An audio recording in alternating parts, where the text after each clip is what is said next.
Hey YouTube, what's poppin'? It's your girl. Happy Wednesday. We made it halfway through the week. If you guys haven't seen my last two videos from this week, we're going through two different books. The book that we've been reading, this one has the same author. Same concept as well. It just is going through, it just has a day for a page for every day of the year. So obviously it's November 10th. So I'm just going to read it. It says, wherever I go, I am greeted with warmth and friendliness. I am one with life, and all of life loves and supports me. Therefore, I claim for myself a joyous, loving circle of friends. We have such good times individually and together. I am not my parents nor their relationships.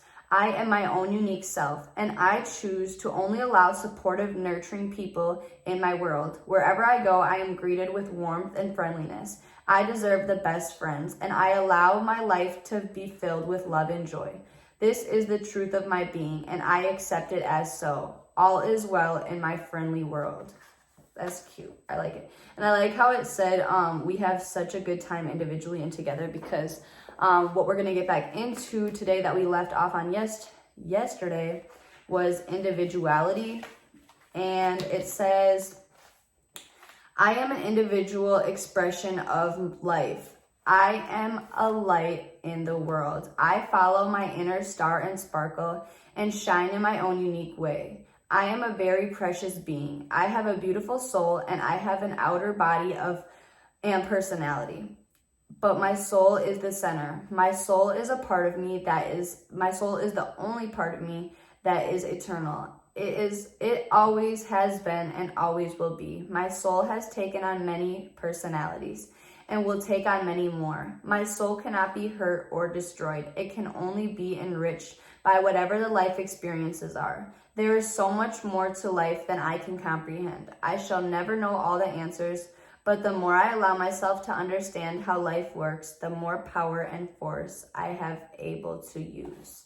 And we kind of went in yesterday and just talked about, how, I'm trying to think exactly what I say. I know what sentences I pinged off of. I was talking about how it says, my soul cannot be hurt or destroyed.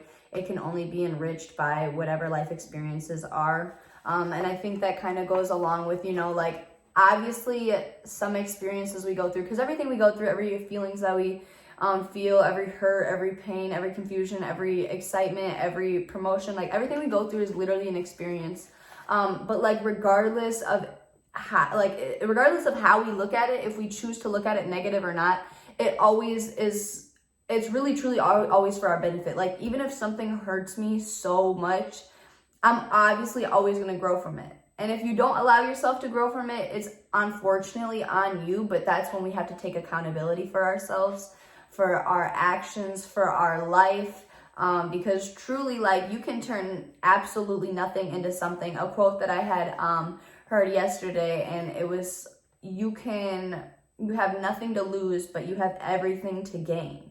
And especially if you feel like you're at rock bottom for yourself, you don't really have nothing to lose, but you have everything to gain. You have knowledge, you have compassion, you have love, you have, lessons, you have experiences to gain from that experience or that emotion or that, thing that had happened. And then this, it says, my soul is a part of me that is eternal, and it always has and it always will be.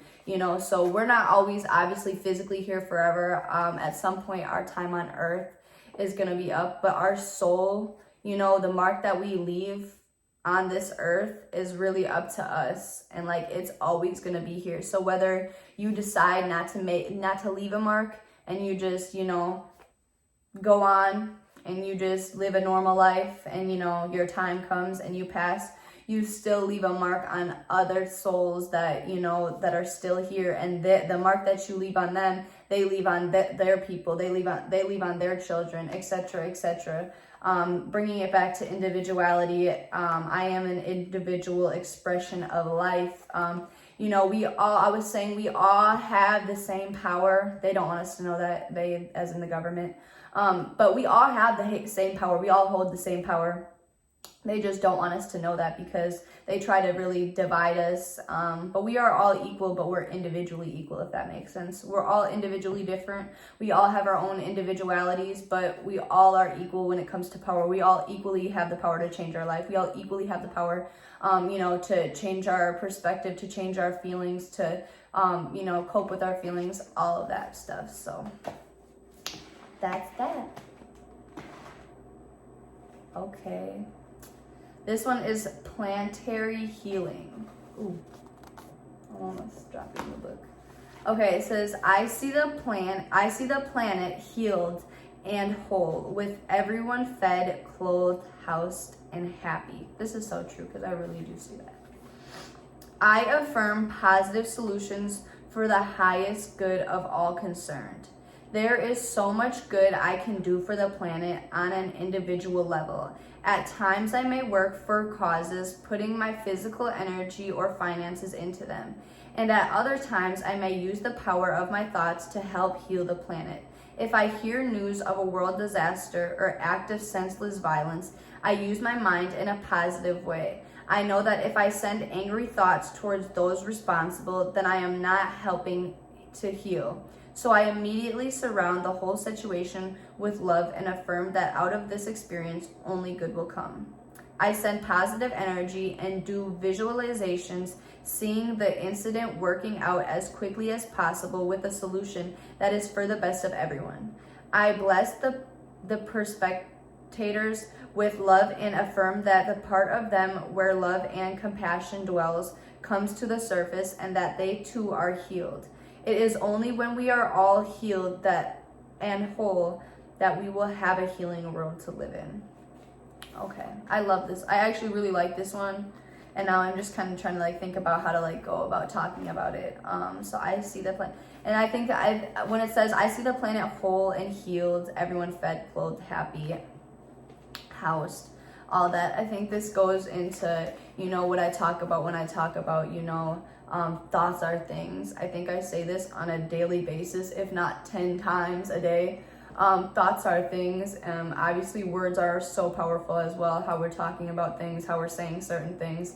And I think that also goes along with, when we hear something on the news or, and obviously we already know, the news only presents stuff that's gonna, make us react negatively or angrily or anything that's just not a positive, way to look at things, because that's how they want people to think, because not only does that affect the situation more, but it affects you. Now you're letting it affect you because now you're letting, that situation make you feel some sort of way other than love and, positivity. You're making it, you're letting that affect you. Love and positivity only really, when you hold love and positivity and you radiate love and positivity can only affect other people. But when you hold negativity and you hold anger, that not only affects everybody else, but it affects you as well. And that's why it's such a powerful force, but that's why they want us to feel that way. That's why they want us to bring out those emotions and bring out, just that negativity about us, because they want us to react. They want us to give more of that energy, because just like how they always say, I feel like my mom always used to say, she'd be like, it takes more muscles to grin than it takes to smile. It's the same concept. It takes more energy to be negative and be angry than it takes to just be happy and be positive, truly. So I think this really goes with, it says, I immediately surround the situation, the whole situation with love and affirm that out of this experience only good will come. I think instead of getting really, fearful of an experience or automatically thinking negative about it, always affirm yourself that, it can always be a positive outcome as long as you truly believe that. And I always really stress on that, guys. It's one thing to be like, oh yeah, I know this will work out, but then thinking in your mind, what if it doesn't work out? Again, you have to truly believe that, no, I know for sure this will work out. I know for a fact, you cannot change my mind otherwise, that this will work out in a positive favor. You have to really, really, really, really believe that. Yeah, I think I'm gonna get more into this tomorrow, guys. I'm gonna touch base on it more tomorrow. Do I sound a little down today?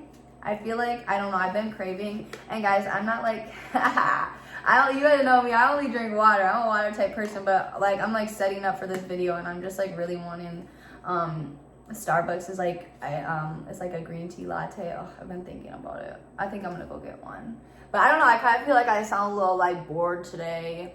I'm tired, but I'm not like tired where I'm like, but it sounds like it. But anyways, if y'all tuned into my book club last night, the Zoom meeting, I really appreciate the love and support that you guys showed, and all of the feedback that I was showed as well. I'm definitely gonna, you know, plan a little bit more now that I have feedback and I kind of have an idea of, you know, how things are gonna go and like the flow of things. So I'm definitely gonna bring way more to the table next Tuesday. So if you guys missed it, you guys really didn't miss too much, because I think I'm gonna reread the chapter that I read. So if you guys want to tune in next week, because you guys want to, you don't want to be scared, you want to not doing the first one, we gonna do a reround. We're gonna do a reround next week, so make sure y'all tune in. I have my socials below, and I'm gonna see y'all tomorrow.